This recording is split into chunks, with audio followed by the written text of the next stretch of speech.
Hey everyone, I'm Lisa Jordan, and welcome to MenoPositive, I got a good feeling.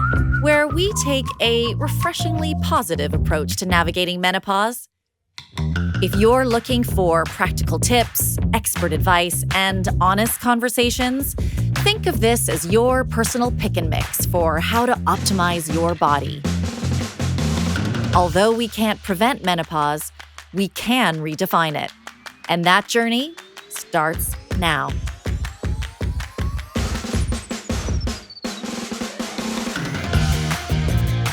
I spent last weekend in Paris on a girls' trip celebrating a friend's birthday. The sky was blue, the sun was shining. We ate great food. We got lost in those charming streets, soaked up some culture, did some shopping, and of course, capped it off with a little bit of dancing. Paris always delivers the magic, doesn't it? But do you want to know the thing that has stayed with me? The laughter. Oh my God. We laughed and we laughed and we totally laughed. On the Eurostar home, we scrolled through our photos from the weekend. They were awful. Like blurry shots, faces cut off, people looking in different directions. And yet, they were perfect. They captured the essence of us, a group of women who feel completely comfortable being themselves. Sometimes messy and unfiltered, sometimes incredibly fabulous and a lot of fun. These friendships aren't performative. There isn't a surface level conversation. And in midlife, I think they mean more than ever. Midlife seems a season of both and. We're both figuring out who we are now and mourning who we used to be. We're both celebrating our freedom and navigating huge shifts, whether it's hormone shifts, empty nests, divorce, career reinvention. But those relationships we've invested in, I believe, are like an act of self-care, and none more so than the friendships with women who truly see us and really accept us. And let's not underestimate the power of laughter. I think laughter and smiling are the unsung heroes of well-being. These tiny acts of rebellion against life's chaos.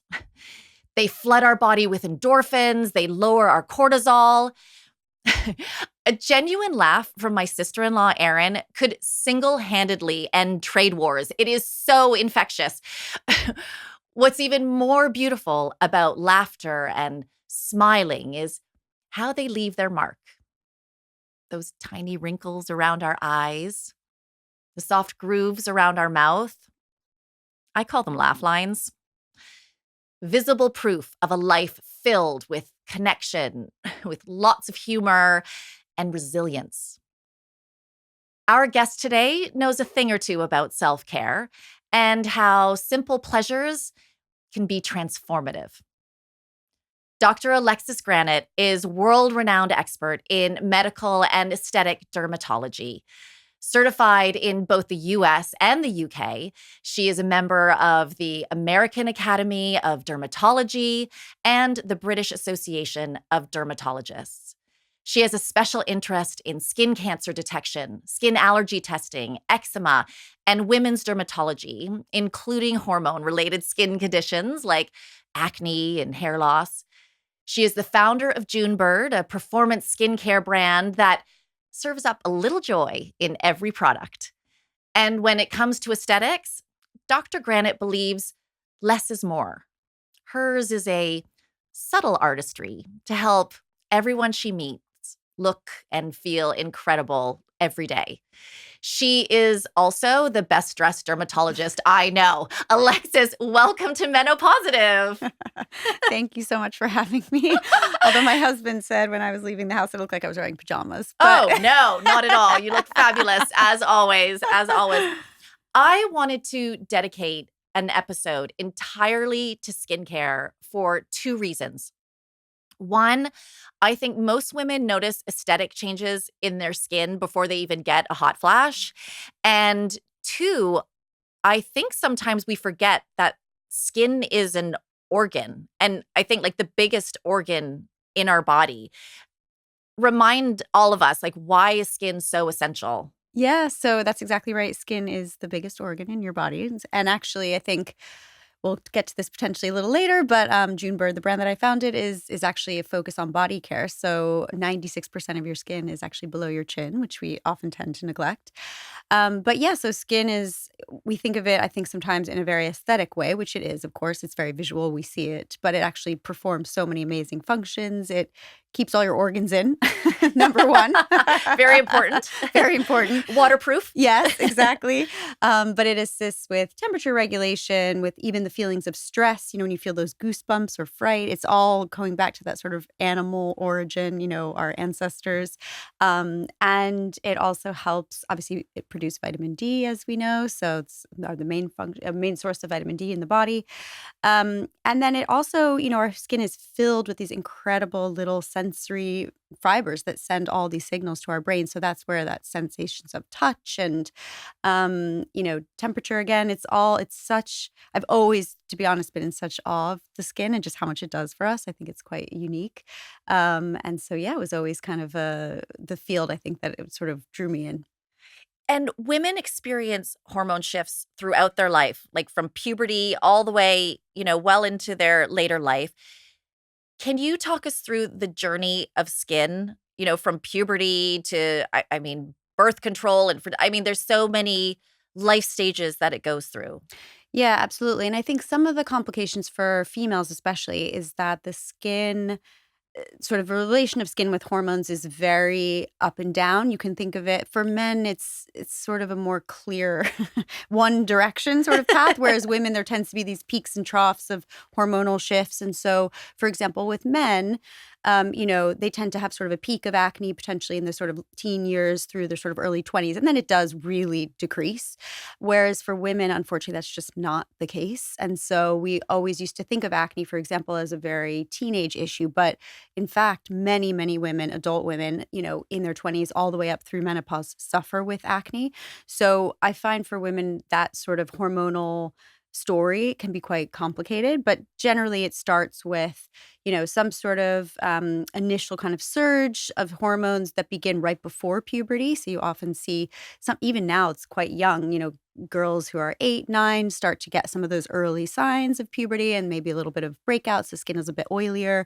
Another area that tends to reflect those changes is actually your scalp. So your scalp can produce oil just the way your face does or your chest.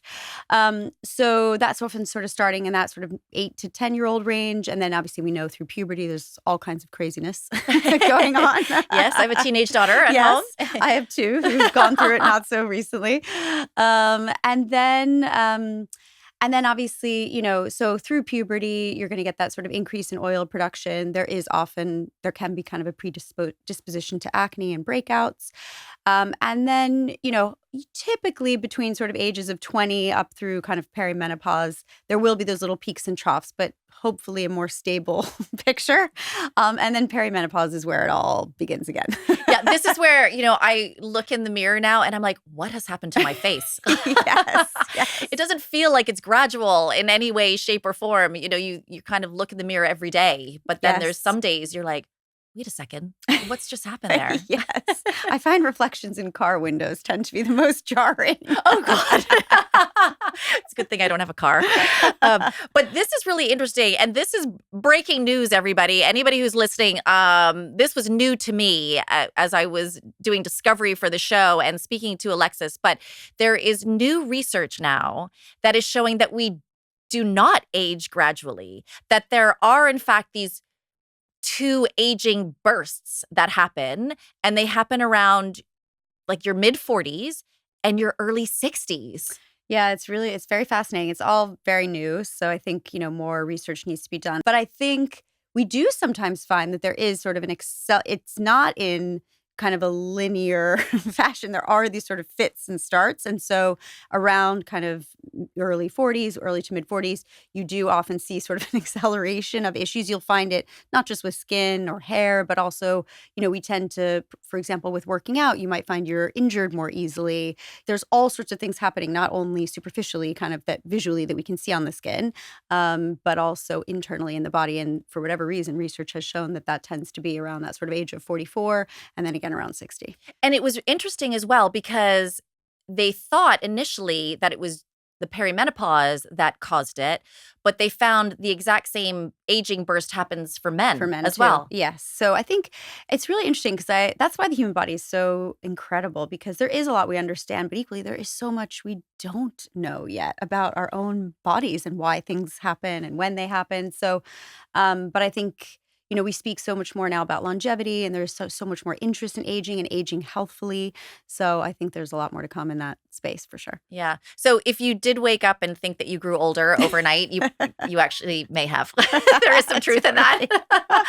You also told me there's some new, I don't know if this is new research, but that aging skin is not just external factors. Like you said, that the skin is an active participant in the aging process. Yes. So this I find incredibly interesting. So just to kind of rewind a little, I think one thing we all sort of know, I think intuitively, but there is research to show this as well, is that how we look visually, particularly when it comes to skin, can almost be seen as a window into what is going on inside the body. And there is evidence that shows that. But more recently, in the last few years, there's been some research that shows that not only is the skin kind of a window into what is going on internally, it's actually an active participant as well. So your skin produces all kinds of chemicals and molecules that a lot of those can be pro-inflammatory. So if the skin is aged or diseased, or maybe you're not caring for it as well as you could be,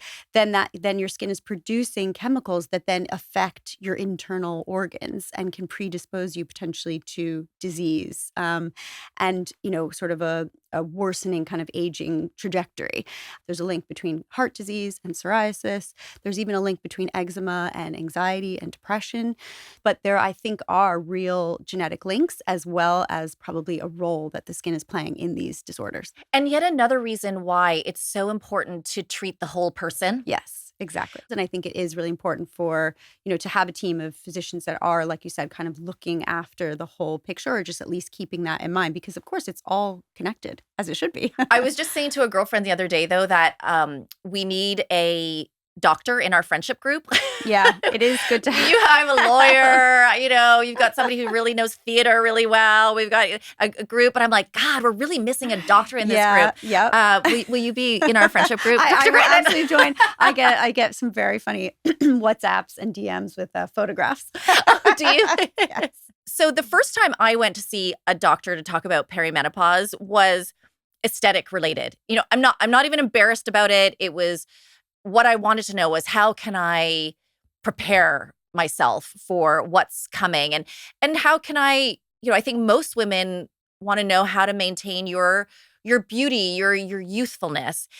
Do you see that a lot in your practice? Is that quite common? Yeah. Oh my gosh. Yeah, absolutely. I think it is that age when you do start to really notice changes. And so I loved what you were saying at the beginning about kind of laughter and friendship. And I think that's so incredible. And actually, I was away this past weekend with all my university friends, and it was just such an incredible kind of bonding. These are people you've known for 30 years, The best. And it is amazing. And actually, I think it's so great to have a group that you can discuss those changes with, because you all are kind of going through it at the same time. But it is very funny, because I think among groups of women that is around a certain age, that is definitely a topic of conversation that comes up repeatedly. But yeah, I think things that you start to notice, the skin, I would say, I like to say, it's just not as forgiving as it once was. So, you might have a few extra drinks out with some friends, and then you find, in the morning it really shows on your face, or you've had maybe a little too much salt or soy sauce or whatever it is, and that, you just wear all of that so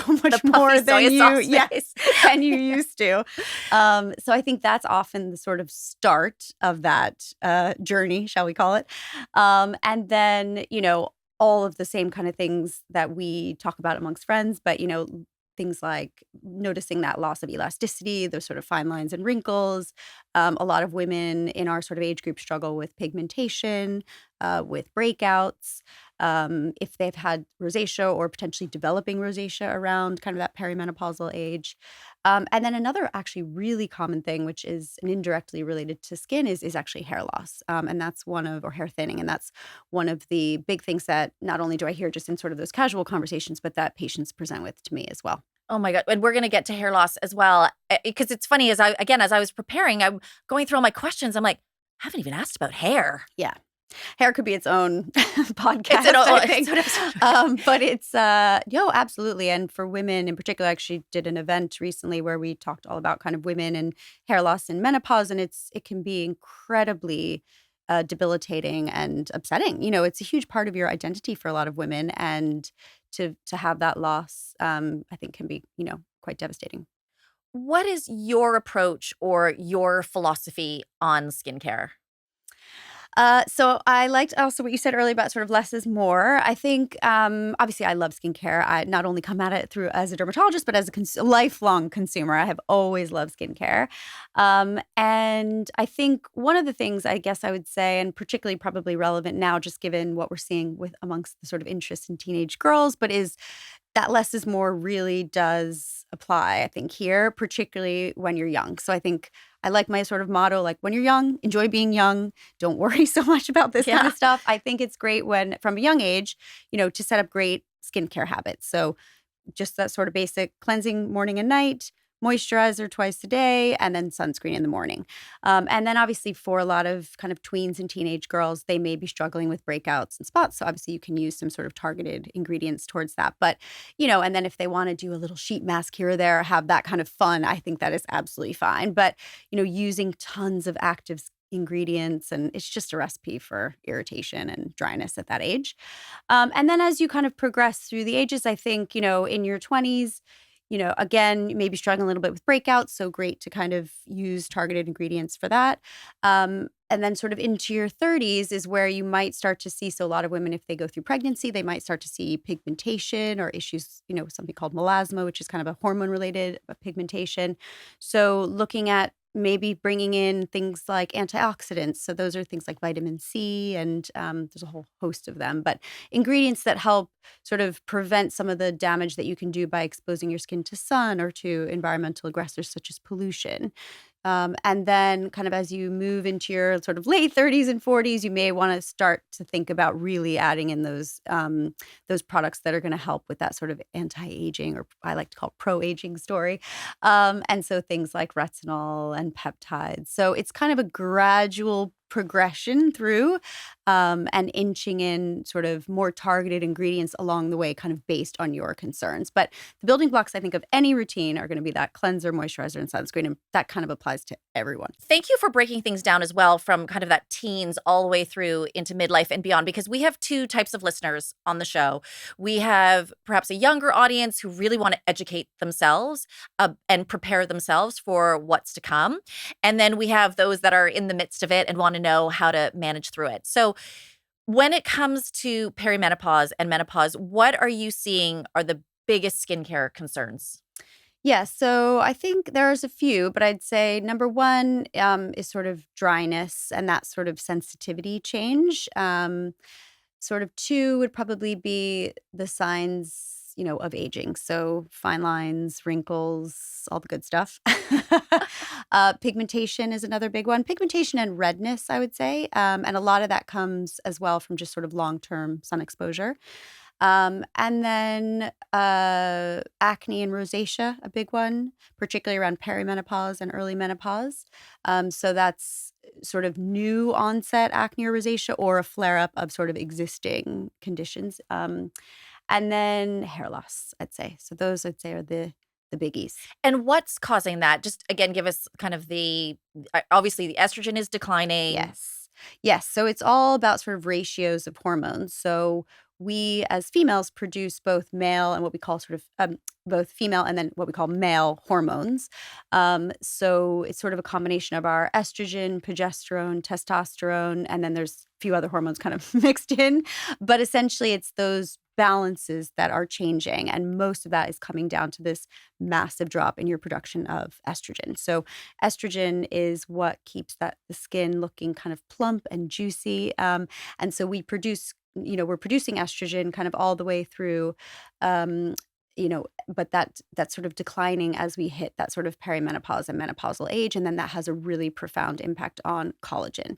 So collagen and elastin are the two kind of big proteins within your skin that give it that really, again, that sort of plump appearance, and then also that ability to kind of snap back. So that's what we find as we, head towards that perimenopause. That snap back is really lacking. It doesn't snap back. It doesn't snap back. Stretch a little bit. Is this a good time to start reevaluating your skincare routine? You mentioned earlier the things we used to do aren't working anymore, whether it's even if it's exercise, but the same thing sounds like it might be true for skincare. Yeah, absolutely. So when you hit that sort of menopause age, it actually precipitously drops, your collagen about 30% as you go through menopause. So it really can be a quite drastic reduction. The other thing that's happening is you have lots of oil glands within your skin that produce something called sebum, which is the oil that can contribute to acne, but also can leave the skin feeling more supple and elastic. And so as you are going through that sort of perimenopause, menopausal stage, your sebum production is also really dropping off. So that's where you're getting that dryness, that sort of more brittle feeling to the skin.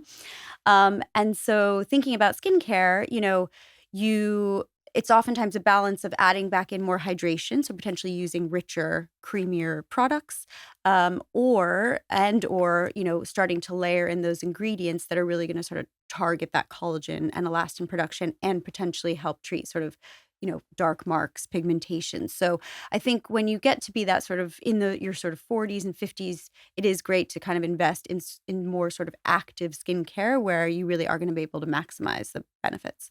And how long, if you're trying a new skincare regimen, how long should you stick with it for to see if it's working or not?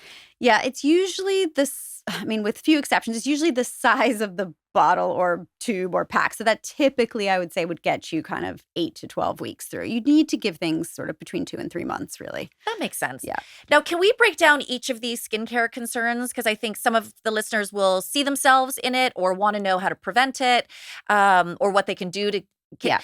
We talk about muscle mass when we talk about strength training and how you can be building a lot of that to help prepare your body. I don't know if the same rings true for your skin, if you can do something to keep it plump and juicy and moist. I don't Yes, know. yeah, you can. You can do certain things with skincare. Ultimately, you will reach a limit with skincare that if you're really bothered by something, you may ultimately want to try devices, lasers, injectables, because skincare can take you places, but only so far. But absolutely, I think it's important to look at it, I think you mentioned before, as a whole, and it doesn't even make sense to invest tons of money in, let's say, clinic treatments if you're not doing anything at home to support the skin. So I think every one of those elements plays an important part in like the overall pie. But unfortunately with skincare, it can't achieve the same degree of result as potentially lasers or kind of more invasive treatments. But definitely it plays an enormous role in that sort of overarching picture of pro-aging. I think you said something very important there. You can't expect your skincare products to do everything if you're not eating well Yes. at home. Yeah. Or if you're suffering from chronic stress. Yes. We'll talk about that a little bit. Let's talk about loss of collagen and elasticity. What kind of things can we be looking to do to improve that? Yes. So I think part of that goes down to lifestyle as well. So definitely diet, exercise, getting plenty of sleep. Sleep plays a huge role in kind of skin repair and regeneration. So it's difficult, obviously, to be producing collagen at your maximal level if you're not sleeping, you're not, living well. But in terms of skincare, I'd say two of the sort of main ingredients that I tend to recommend for patients would be retinol or prescription strength retinoids. And essentially, these are amazing vitamin A derivatives. They come in a variety of forms, but retinol is the most common that you can find over the counter. This is a great ingredient to do a number of things. One is to help with kind of blemishes and unclogging pores and brightening the skin and pigmentation, but really it is all about collagen stimulation.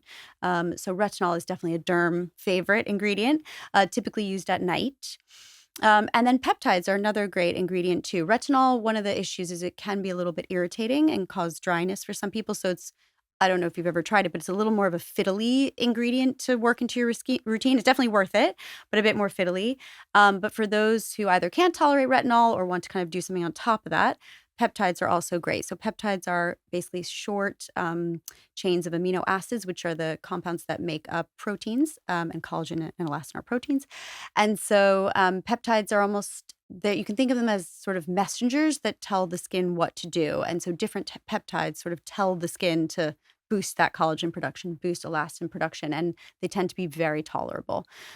So they're a great kind of, those are probably two of my favorite ingredients to use in skincare to really boost that collagen elastin production. And you see retinol in a lot of products. Is there a dosage or a percentage that we should be looking for? It very much depends. They tend to start anywhere from sort of 3% and kind of go all the way up. Two of my favorite brands for retinol products are SkinCeuticals and Medicate.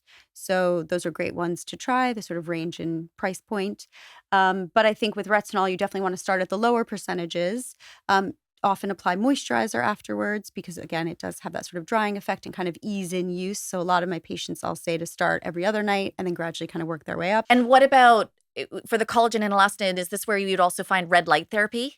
Yes, exactly. So you can use either at-home devices or in-clinic treatments that incorporate LED. So LED is a type of light, a visible light. So you're actually seeing the color, and it comes in all different colors. So there's red light, blue light, green light, yellow lights. A lot of the masks incorporate multiple lights, but in particular, red light has been shown to really help, again, kind of boost that collagen and elastin production. And blue light actually tends to be quite good for oily skin and for acne. So a lot of the masks incorporate both, but that can be a great kind of adjunct treatment to do at home, in addition to skincare. And there really are some good clinical studies that show that has improvement. And you talk about a treatment ladder, right? Like Yeah. use kind of these baby steps. So, so we talked about the skincare ritual around collagen elastin. Then there's some lasers, and then like when or if would you get into some big boy stuff? Yes, exactly. So I like to think of it all as a ladder, and skincare is maybe off the ladder because it's kind of a necessity for everyone, I think, hopefully. But then in terms of treatments, you want to start with the kind of least invasive options, oftentimes the less expensive options, and then kind of work your way up the ladder depending on what your skin concerns are and frankly age, because obviously you do, as we age, oftentimes you may need slightly more aggressive treatments to achieve the same results. Because as you can imagine, as you get older, your ability to actually produce collagen and elastin is reduced. So you need a little bit of a bigger gun, if you will, to really fire up those engines. But I'd say LED is great, very non-invasive, really easy to do at home, easy to do in the office, and good for sort of all age groups. And then as you kind of work your way up, there are things like microneedling. So that's where sounds intense, but you actually sort of traumatize the skin with very, very fine needles with the idea that you're inducing that collagen and elastin production. You can then work your way up to kind of different lasers. So we tend to do for collagen and elastin production, we might do something like a photofacial, things like intense pulse light or IPL, or something called broadband light, which is called BBL. And these are essentially where we're using different wavelengths of light to almost bypass the surface of the skin, go a bit deeper, and really get that collagen and elastin going. They also really help for pigmentation and redness. You can do more ablative lasers, so things like Fraxel, iPixel, Moxie. There's a whole range of lasers that come by all different names, but they essentially do the same thing, which is ultimately to actually cause trauma to the surface of the skin. And you can actually combine things like a BBL with a Moxie or a Fraxel to get that kind of almost sandwich approach. So you're kind of working from the bottom up and then the top down. And then we have a whole host of injectables, which is really my bread and butter. And injectables are used in all different ways for all different things. But probably the one of the ones I really love are what are called the skin boosters, which we've talked about before. So essentially, this is a family of products that use either hyaluronic acid, which is a sugar molecule that's actually found naturally within your skin. And obviously, you see it a lot in skincare. But you can inject hyaluronic acid into the skin to really give it that sort of dewy, gorgeous kind of plump appearance. And then again, kind of stimulate that collagen and elastin over time. And I love that one because we did try that or we do that. And I remember saying to you, okay, am I going to know when or how do I know when it wears off? And you're like, you won't even really know it's there. You'll just feel a little bit more glowy. Yeah. And then when it wears off, you'll just feel a bit more dull. And you were 100% right. After I have it and for months following, I feel like I can wear less makeup. Yeah. I just feel really like you wake up in the morning and you just feel that it's almost like wearing like fake lashes every day. You just wake up and you feel a bit more youthful and glowy. And then there comes a time where I look in the mirror, I'm like, just looking a little bit more dull. Time to go see Dr. Granite. Yes, and it's amazing because it is very subtle, but it is doing something. And I like the skin boosters quite a bit because they work with your own kind of natural skin. They're not about changing the shape of your face or your overall kind of appearance. And then also they have sort of a cumulative effect over time. And that's really what we're after. We want that sort of long-term approach where we really are getting that improvement in the skin quality. There's a newer type of skin booster, which are called polynucleotides. And this is, everyone's sort of talking about salmon sperm. So this is where I have no idea how they figured this out, but essentially polynucleotides are actually a component of DNA. We have them as well. And they extract them essentially from salmon sperm. And polynucleotides have that sort of same effect as hyaluronic acid, where they're going to stimulate that collagen and elastin and give you that kind of nice sort of dewy glow. So skin boosters are a big, big part of my practice. And then filler too. I think filler sometimes gets a bad rap, but filler when done very well and, in very small amounts should be virtually undetectable. And part of what filler really helps with, which we didn't touch on so much before, but is part of that sort of loss of collagen and elastin, is that as we age, with that loss, you often will get volume loss as well. So you're not just seeing kind of fine lines and wrinkles, but you are actually seeing a sort of change in the shape of the face. And you said there were fat pads. Yes. So you have these juicy, gorgeous fat pads when you're young. And that's why sometimes when you look back at your, face when you're in your 20s, you think, oh my gosh, my face I had like a big sort of moon face, but it's these big, essentially under your skin. Obviously you have muscle, but between the sort of muscle and the skin itself, you have these gorgeous, juicy fat pads when you're young. And unfortunately, as we get older, those fat pads start to thin and they also sort of slide down with gravity. Alexis. Yes. So when we are doing a lot of these treatments, my face is melting. So that's often something that people come in saying, or my face is falling is a very typical one. But yeah, so doing a lot of these treatments, particularly the ones that target that collagen and elastin, are trying to improve that sort of that thickness to the skin and the tissue even under the skin, because that is something that we really are losing as we age. And what about, because some people say just the friction. So I'm going to ask a question about massage and the rollers and the I don't ever know how to say that gua sha. Gua sha. Thank you. That massage also helps stimulate collagen. So if we're sitting at home watching television at night and we're using some tools or even just massaging, some skincare products now even come with massage techniques. Yeah. Does that actually help? They do. I think, yes. I mean, I think those tools and massage have a lot of benefits. One is just that, obviously, we said before, the skin is such a sensory organ, and that can have a great kind of relaxation effect, which I think is very real. The massage also really helps, whether you're using a tool or your hands, it really helps with circulation. And a lot of that sort of microcirculation is what can give the skin an amazing flush and glow. Particularly, you see it, for example, after a really great exercise. Yeah, or a great facial. You come out and you're like, wow. Yeah. So yes, for sure, there are those benefits, and they can sort of wake the skin up. And I think anytime you're boosting circulation, you are potentially boosting that collagen and elastin production. But I would say overall, they're a bit limited in their improvement, and also it is temporary. So absolutely, those things play a role and can be incorporated with skincare. And I think that's kind of a a great option, for example, when you're younger in your 20s, and maybe that's all you need. And then potentially, once you get into your 40s and 50s, absolutely carry on with that. But if you're really looking to, for bigger changes, probably that's not enough. I think great to be, again, part of the pie, but you may need to add some other things in. I remember even I was asking you about red light masks, and you were saying you have to use it every day. Yes, The ones that you have at home yes, anyway absolutely. are the ones you And have I to use think every day. that's the tricky part. I love the masks. There's one in particular called Current Body that I've just worked with actually, but they make an incredible mask, very easy to wear, and really the technology is first rate. But it's just the use. You do have to use it. I would say ideally 5 times a week, if not every day. Wow.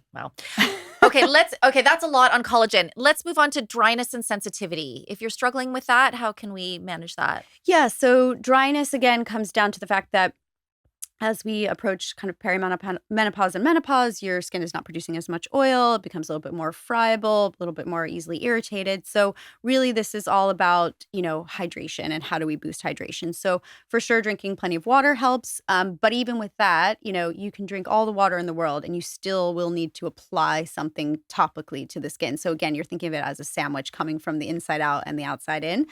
But in terms of ingredients, there are so many out there that are amazing to help hydration. So hyaluronic acid is one. Again, it's the sugar molecule, and that's why it works as an injectable to boost hydration, but it also really works when you apply it topically. There's also ceramides, which are actually, so when you think of the skin, you can think of the skin cells as kind of the bricks, and then there's kind of a mortar glue that holds those skin cells together. Ceramides are part of that glue, and they're great for repairing the skin barrier, helping with hydration. So ceramides are a great ingredient to look at. Even just glycerin. So glycerin is an oldie but a goodie. It's been around forever. And people don't give it the credit it's due, but lots of products that help hydrate contain glycerin. And then looking at products as well that contain really rich kind of oils and butters. So shea butter, cocoa butter, all of those are incredible emollients. And could you use those naturally? Could you take a cocoa butter or a You can, yeah. shea Sometimes butter? with the naturals, you actually, so people, I think there's sometimes confusion because sometimes the natural products can actually cause irritation if they're not sort of treated in a specific way as part of an overall product. But absolutely, you can use, that's where the sort of thinking of essential oils and those kind of more naturally derived oils comes from. Sometimes you do need to be a little bit careful with those because they can cause sensitivity. But definitely shea butter and cocoa butter are great ones, and you can find them in a lot of products. And what about hyperpigmentation now and age spots? Because I know I had a few like dark spots. I've tried the BBL as well. Yeah. And I also heard this is something really important that we actually do, or if you would like to, you need to deal with those earlier on, because if you don't, then they only get darker. Pigmentation is a funny one because there's actually multiple different types of pigmentation. There's obviously freckles, which tend to come as we're young and then actually often fade as you get older.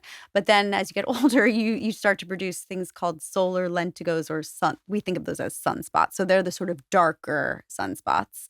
Very common on the face, but equally you can get them on the neck and chest and often the backs of the hands as well. So yes, they can over time grow darker and grow bigger. They're benign, which is good. But they do sometimes take on a little bit of a life of their own. So they don't have to be treated again, but a lot of people do find that particularly if you have very fair skin and very clear skin, if you start getting one or two, they might, to you, it's sort of all you see in the mirror. Do you know what I mean? So they can be very treatable. So laser is a good option. And then sometimes we also have spots as we get older, which are very common, called seborrheic keratosis. And in lay terms, they're called like liver spots. And those they're pigment, but sometimes they can actually have a bit of substance to them. So they can have like a bit of textural change or almost be a little bit raised on the skin. And those I see quite commonly. They can sometimes be treated with laser or also with something called liquid nitrogen, which is a freezy spray. You may have had that, or your kids may have had verruca that were treated with the freezy spray. But they can be The medical term. Yes, but liquid nitrogen can be used to treat keratosis as well. So not all brown spots are equal. Sometimes it's a little bit of a different process going on in the skin. And the sort of trickiest form of pigmentation to treat is melasma. So melasma is a type of pigmentation that tends to come with hormones. It happens in men, but it is much more common in women and very common around pregnancy. And also if women start oral contraceptives, sometimes that can trigger a bit of melasma. And then unfortunately, we do see it a lot around that sort of perimenopause period. The good news is sometimes as you go through menopause, melasma may ultimately fade, which is great.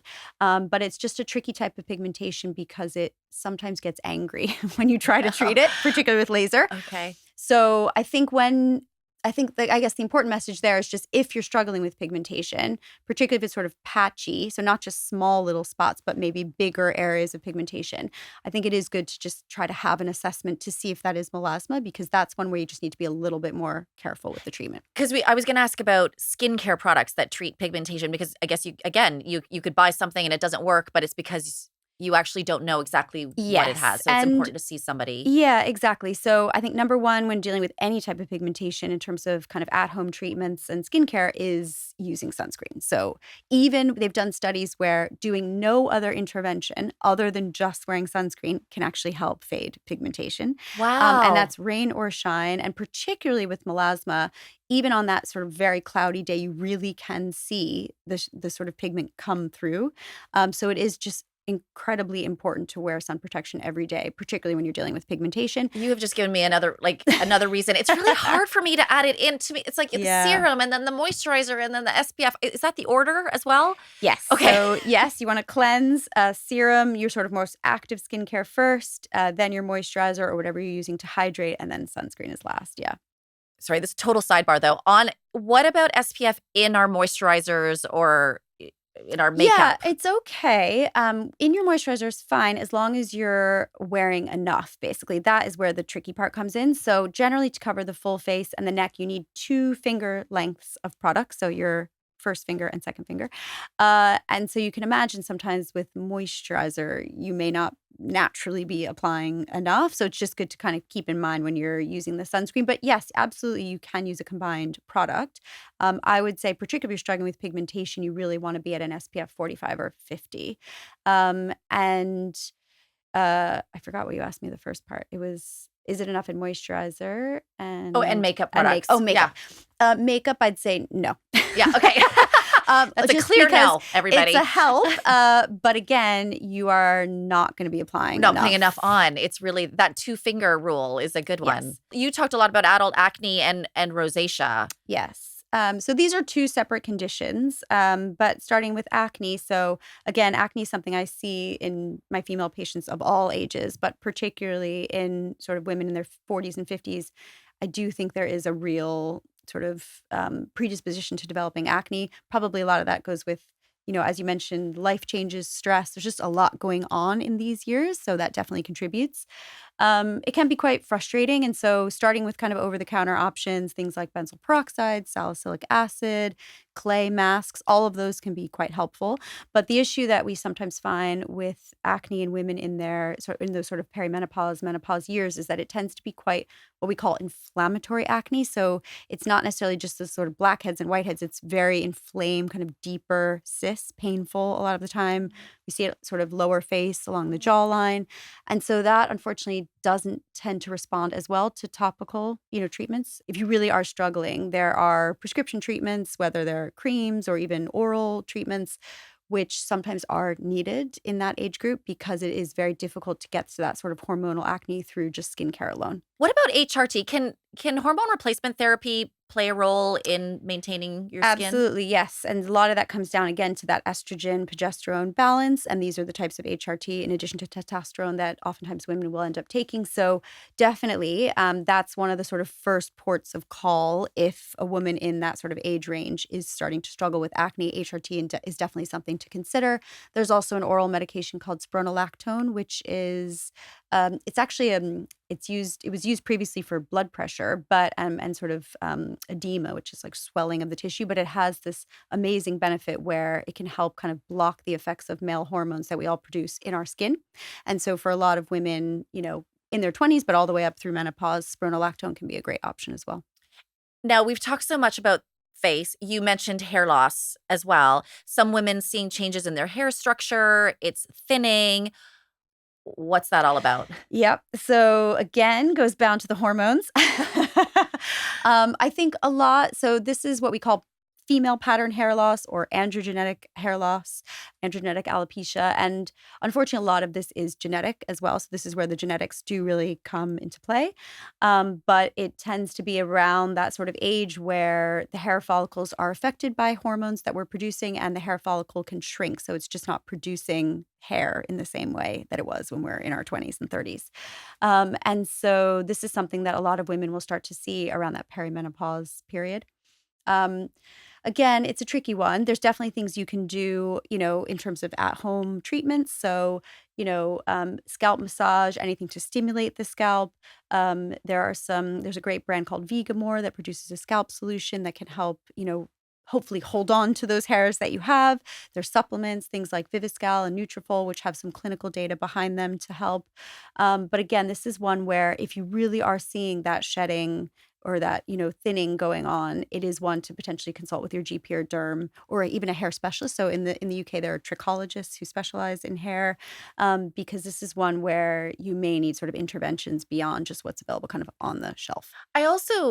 What I'm also hearing from you though is if you can see a dermatologist just to really identify exactly what it is so that you could really target your treatment Yes, of it. absolutely. And I think also, doctors that specialize in hormone replacement therapy too can be a great kind of resource here because they're going to have experience treating a lot of these.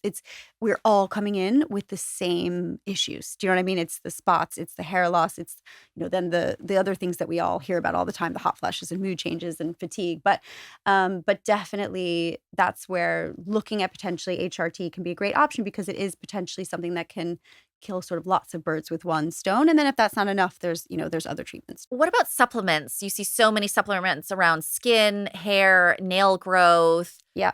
What are your thoughts on those? Yeah, I mean, there there are targeted supplements out there which I think can, make improvements. So Viviscal and Nutrafol are probably my two favorite ones for hair loss. There's a brand called Advanced Nutrition Program that creates sort of a whole host of skin supplements. They have a particularly good one called Acumax, which I like for sort of skin support and breakouts. A lot of people ask about collagen. So I don't personally take collagen because I'm vegetarian and all the collagens are either marine source or bovine from cow. But there is some evidence around collagen, particularly helping with skin hydration levels, interestingly. So not necessarily producing more collagen, but helping with the overall appearance of the skin. There's a brand called Vitaglow, which I really love for collagen. So I do think there's a role for those, again, as kind of a small piece of that bigger pie. But that being said, you have to be very careful with supplements because unless that brand has actual sort of clinical trials behind it showing those improvements, I think, there's a lot of claims out there that maybe don't have a lot behind them. If we all had all the money in the world, what is the perfect skincare regimen? I think kind of an ideal regimen would be, again, I'm all about the cleansing twice a day. So a lot of people potentially don't cleanse in the morning, but I do think it's great to do. You can just use a cream cleanser, something really gentle, but just to A, sort of wake the skin up, but B, it just allows you to have sort of a fresh canvas on which to apply your products, helps with absorption. So cleansing twice a day. I do think a sort of the general kind of framework of some sort of antioxidant product in the morning. So something like a vitamin C serum is a great option for the morning because it's going to help with all of those sort of signs that we're seeing on the skin, fine lines, wrinkles, pigmentation, maybe dullness, and help sort of protect against all the things our skin is coming into contact with during the day, whether it's pollution, pollen, UV, and then following with moisturizer and sunscreen, hopefully a separate sunscreen or lots of sunscreen inside your fingers worth of moisturizer. sunscreen. Yes. And then for evening, again, cleansing, removing makeup, and I'm a huge fan of retinol. So I'd say retinol is kind of an ideal one when you're looking at that sort of pro-aging routine and then following that with moisturizer. And typically over time, if you kind of stick with retinol, you will be able to use it more frequently. It just takes a little bit, like I said, it's a little bit fiddly in the beginning. So you have your day-to-day routine. Yep. And then what are these add-ons, these quarterly checkups? So I think at home, I think you can supplement with, so potentially a supplement, whether that's potentially like a collagen supplement. And then thinking about devices. So using things that you enjoy and potentially will help give you that sort of temporary glow. So whether that's a gua sha, jade roller, just hand massage, I think can all be helpful in waking the skin up and boosting that circulation.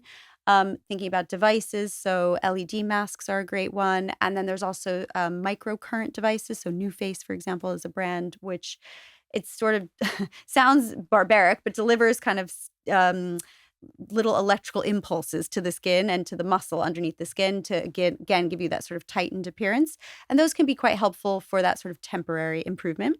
So all of that, I think, kind of can be done at home. And then where I come in is with those sort of sporadic, semi-regular treatments throughout the year. And so for a lot of women in their sort of 40s and 50s, injectables will start to be a part of that. So whether we're doing something like neurotoxin, so Botox, to treat typically the wrinkles in the upper third of the face, so between the frown lines, forehead lines, lines around the eyes, laugh lines, as you call them. You can do Botox in other areas, but that's the sort of typical areas that are treated with toxin. And that's because really, when you think about why those lines are developing, obviously we said we're laughing, we're animating, it's all part of a life well lived. But that's all comes down to muscle contraction within the skin. You can see when you're smiling, moving, some people animate quite a bit with their forehead. And so those lines are very difficult to treat past a certain age if you're not softening the movement of that muscle. So your skin can be as hydrated as, as ever. Oh, okay. But it just doesn't have that snapback as it did. And so by softening the movement of the muscle, you can really improve the appearance of the lines, and very difficult to do without something that does that. And then, skin boosters play a big role in my practice. So those are things like Profilo, that's the injectable hyaluronic acid, or the salmon sperm. So brands like Profilo, Volite, Amila, there's a whole host of brands, all very similar, but do great things. A lot of times patients will come in for that maybe twice a year. Botox maybe, 3 or 4 times a year. Botox is very metabolism dependent. So it can, it can last for 6 months when you're younger. And then as we get older, it doesn't necessarily last quite as long.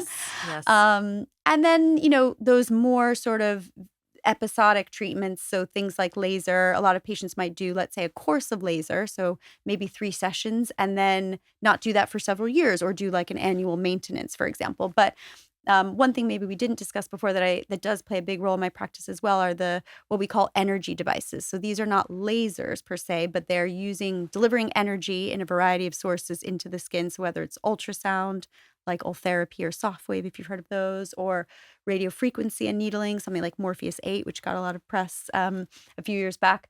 Those can be great, again, for stimulating collagen and helping with a little bit of that lift, because as we said, those gorgeous fat pads are starting to slide down, and we're doing everything we can. We're doing everything we can to give it a little back up. Yeah. And so energy devices can be great for that too. So I'd say, injectables maybe 2 or 3 times a year, and then those more sort of very episodic treatments like energy-based or laser that might happen, annually, or even a little bit less frequently than that. To me, what was interesting about it, though, was it's like your body. You can't exercise for 3 weeks and then stop and never exercise again and expect your body to stay the same. Mm-hmm. So I take that the same with the face. Yeah. You're going to look after your face. You're going to do certain things. But if you stop, then you can't expect it to stay the same. So there's some consistency that's required. Yes. And I think, it's also, I think some people worry, well, if I do Botox and then I stop, is it all going to just fall apart? And that's no. I mean, essentially over time, it will revert back to what it would have been if you had never done Botox. But you're not all is lost if you do it once and then just decide not to do it again. And that's one of the beauties of these treatments. I mean, by and large, they wear off. So if it's something that unfortunately, if it's something you like, which most people do, it is something you have to repeat. But equally, if it's something that, you don't want to do again, you don't have to. And there's no sort of long-term effect. And let's go to the body, though. Like you said, 96% Yes. of the skin is from the neck down. Yes. And bring us back also to the beginning of the show, talking about laughter and smiling. Your skincare brand, Junebird, is full of joy. I mean, it just makes me so happy. Your website is so joyful. The products, you just want to touch all of them. I mean, you say on your website even that you have a mission to spark joy Yeah. and through building skin confidence. So Yeah. tell us where all this came from.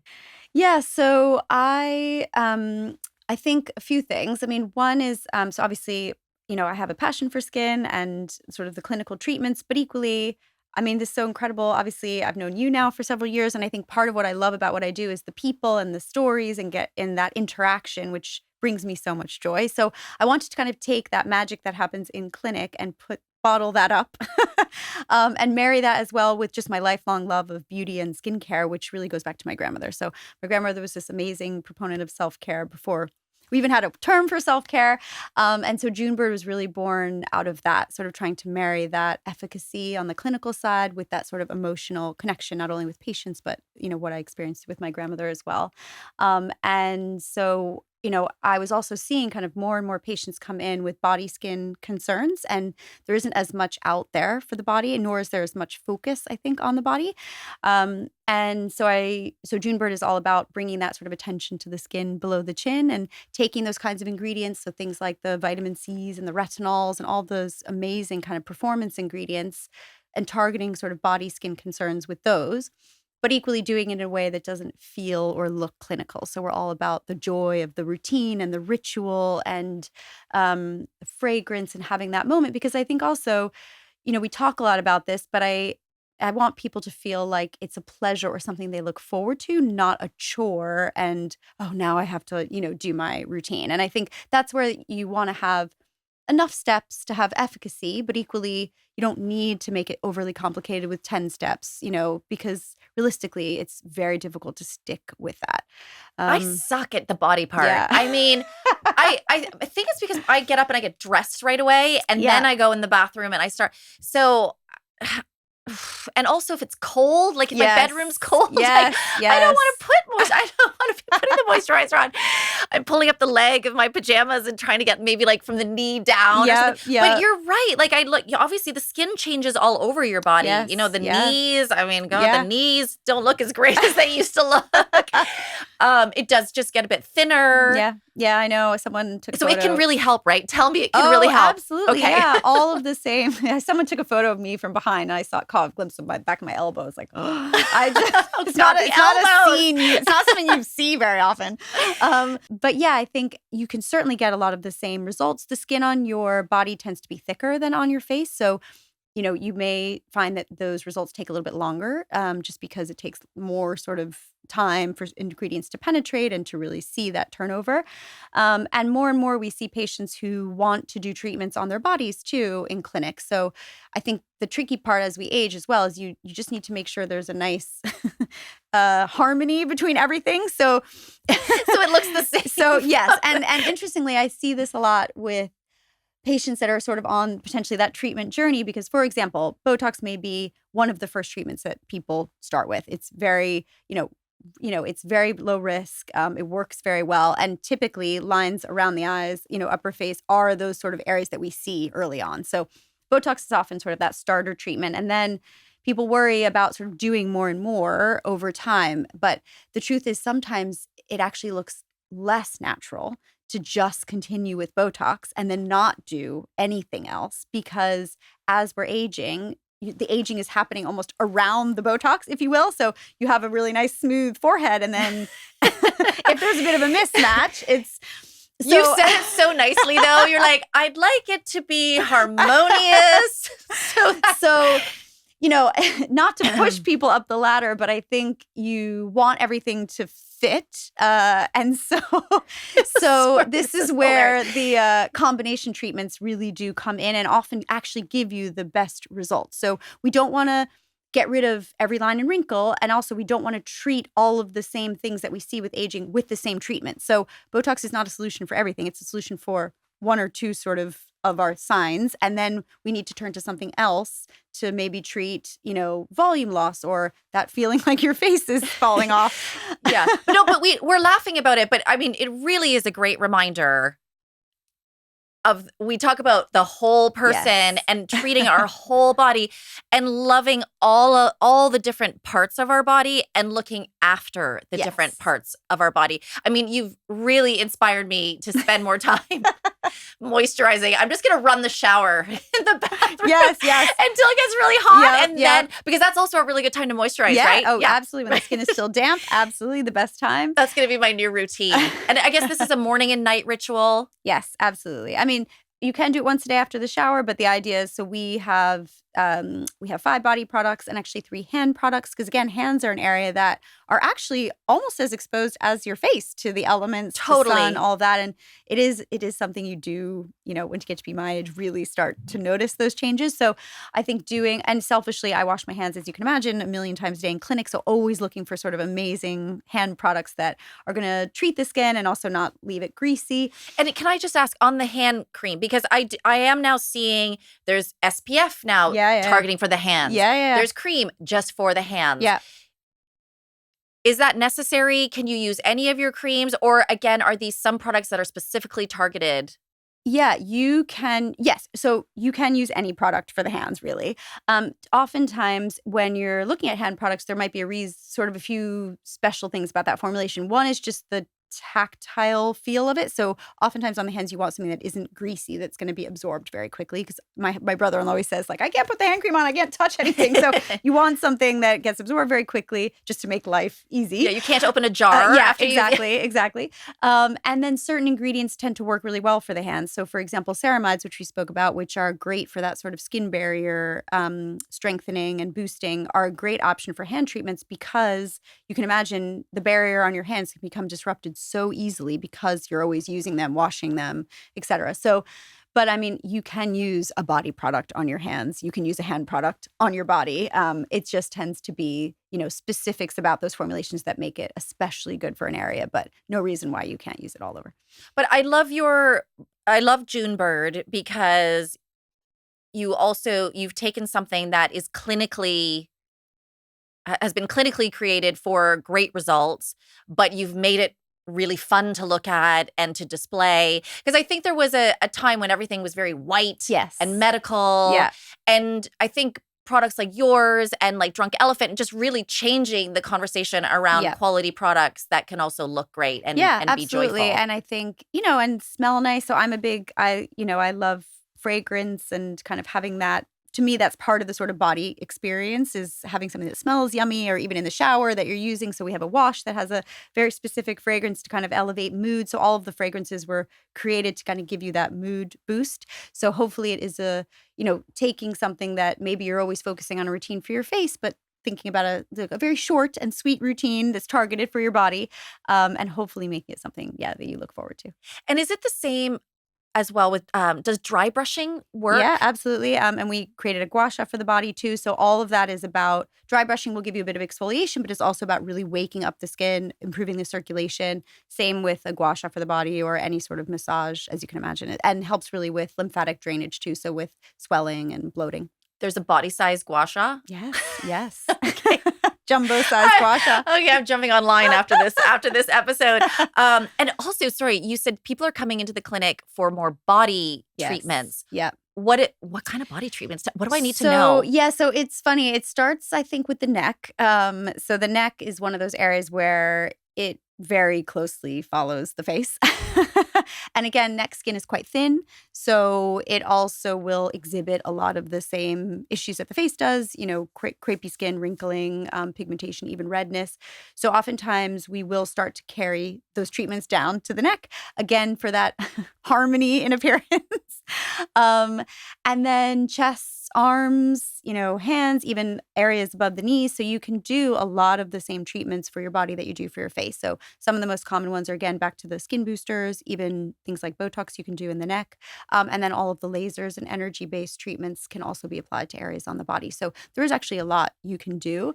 I think it's one of those things where, you could spend a lot of time and a lot of money in the derm's office. But I think it's more about focusing on those few things that bother you and giving you that kind of confidence. But you also said that it's not just, it's everything. Eating well. Yes. you talked about how important sleep Yeah.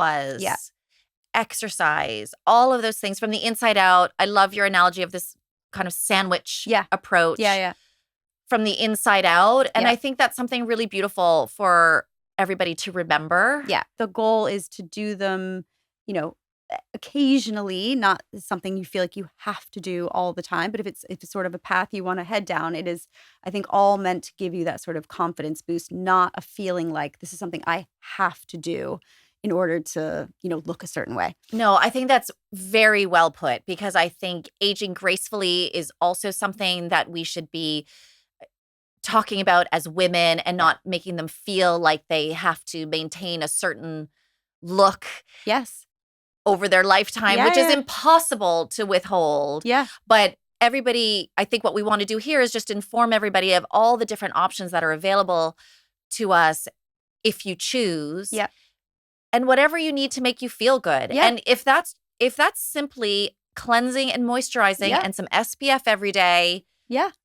then that's amazing. Absolutely. The field is incredible. I think there's so much innovation, not only in skincare, but in, clinic treatments as well. And so there is kind of something for everyone if that's what interests you, that, more intense, kind of more aggressive treatments, all the way down to kind of very minimally invasive options. And, I think it's only going to be, the innovation is only going to grow, exponentially. And today you have given us a pick and mix of options from the most simple to the latest tech. So thank you for sharing all of that Yeah, with absolutely. us. But I do think it is this idea of the whole body. I mean, you talk about skin-mind connection a little bit. I mean, that blew my mind as well. Was it psychodermatology? So this is something we see day in and day out in dermatology where, when you're stressed, it impacts the skin massively. So conditions like acne, rosacea, eczema, psoriasis, they're all impacted by stress. And equally, when your skin isn't looking or feeling its best, you feel stress. So it's this kind of cycle. And this is something that was really important to me as we look to develop, the June Bird products and their formulations, is how can we reduce that impact of stress on the skin, not just mental health and mental stress, but also just stress from the world around us, whether, again, we come back to pollution, but this is things that really do impact the skin. And so you can do that in a variety of ways. One is through actually ingredients. So we have things called adaptogens. So a lot of people are familiar with things like ashwagandha, which you can take as a supplement, which helps reduce the impact of stress internally, but you can actually apply ashwagandha topically to have some of the same effect on the skin, which is incredible. So Wow. we've formulated with adaptogens in our products. And then also you can use things like textures, colors, fragrances to help, change mood or elevate mood. And that's really where the fragrances, so we created all of our products with what are called gourmand fragrances. So very kind of like edible desserts, which tend to evoke a feeling of nostalgia and joy because people associate them with kind of, positive childhood memories. So we tried to come at it from a variety of angles, not just from what we're actually putting on the skin, but also how we're using it. And really, I think that ritual and that routine, if it's something you look forward to, can be an amazing way of reducing stress and kind of, tapping into that skin-mind connection as well. But the full sensory experience. Dr. Granite, the final question we ask, I could talk to you forever. Oh my God. We'll do a whole episode on the body next time. Okay. Final question we ask all of our guests. Knowing what we know now about skin changes during the perimenopause and menopause transition, what would you tell our 35-year-old listener? So I think I would tell our 35-year-old listener to use a retinol. I wish I knew that when I was 35. I think retinol is great as a derm advice because it helps with so many different things. So breakouts, like I said, that collagen elastin production, pigmentation, a little bit of everything. So it really is a derm favorite. And the sort of longer you use it, the better off you are. I would also, I think, tell that 35-year-old, you look good. So Yes. just don't sweat it too much. When you are my age and you look back at those photos, you're going to think, oh my gosh, I look so young, even though I think in the moment you tend to be quite hard on yourself. Yeah. What would you tell our 45-year-old listener? I think, to be honest, I think I would say just maintain a little bit of sense of humor about it, about all the changes. I think this is a time when it's tricky. And I think, as you mentioned, it's that funny time in life where you have the sort of what's ahead of you and maybe, parents that are aging, career stress. Then you have your kids potentially that you're worrying about. And so it's coming at you from, all sides. And then those hormonal shifts that are causing all kinds of havoc. We need to laugh more. You need to laugh more. And I think that is super important. And again, talking about it with friends is such an incredible way, I think, to do that. And what about our 55-year-old listener? 55, I think, is, don't chase every line or change. And I think that's really why I love that sort of concept of pro-aging. It's kind of working with the skin, embracing kind of as much or as little as you want in terms of treatment. So there's no right or wrong answer. And I think with someone who's 55, there are going to be changes. They're inevitable. And so, trying to go back to maybe your look when you were 35, it's not a recipe for a successful outcome. No, but step into yourself. Exactly. And do those little things to kind of give you that confidence boost so that you're, feeling good. But we don't need to chase every line. And you look great too. 55-year-old You and the do. 45-year-old too. They all do. You look great too, Alexis. Dr. Alexis Granite, thank you so much for being part of our MenoPositive community and for bringing the joy to skincare. Oh, amazing. Thanks for having me. And before you go, just a little reminder from me. I know life can be crazy and chaotic, making it hard to find the joy and laughter sometimes. I mean, even in the film Inside Out 2, that character Joy, I think in the second film, she declared how hard it was to be happy and positive like all the time.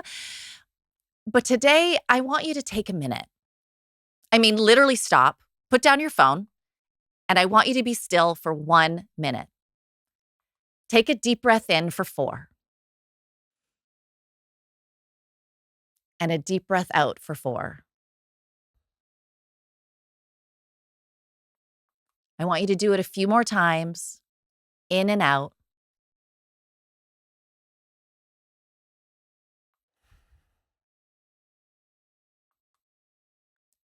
Now, I invite you to look for joy today. You can find it in a flower, in a piece of blue sky, in your child, or even a stranger's face, in the first sip of a comforting, warm drink, or in the simple act of applying lotion on your skin. I wish you a joyful day. See you next time. Thank you so much. I hope that was okay. Oh, it was amazing. Now, Alexis, I bake for all of my guests. Oh, you're so sweet. Because this is like our virtual kitchen table where girlfriend conversations happen. I hope nobody in your house is allergic to nuts. No. Okay, good. This is a grain-free seed loaf. That's amazing. Oh, and by the way, I knew you were menopositive when you downloaded this episode. Thank you so much for joining me today. I love bringing this information to you, and I love that you're taking control of your health. You can follow MenoPositive on Instagram, TikTok, and LinkedIn.